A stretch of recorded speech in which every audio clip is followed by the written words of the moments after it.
So after 1 month ko siyang ginamit mga lods, para sa akin lang is recommended siya. Kaya ito yung gamit ko ngayon na earphones. Meron siyang sariling app, itatouch mo na lang siya kung gusto mo siyang i-post, play. Isa sa mga napansin ko sa lahat ng mga earphones na nagamit ko, no, is biglang siyang nagdi-disconnect sa cellphone mo. Ito, kahit ilang oras ko siyang gamit, buong hapon, buong araw, hindi siya nagdi-disconnect. Saka ang tagal malubat, syempre, kita niyo naman sa itsura, hindi siya ganun kaliit. Kasi pag medyo maliit, siyempre mas maliit din yung battery. So, mas mabilis malubat. So, power bank niya malaki din. Hindi naman siya ganun ka-hassle dalhin. Ang importante, mataas yung milliamp ng power bank mo para may charge mo yung earphones mo ng pangmatagalan. So, lagay ko na lang sa yellow basket mga idol kasi recommended talaga siya.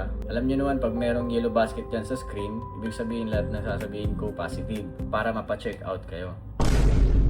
Yun lang naman pera-pera lang.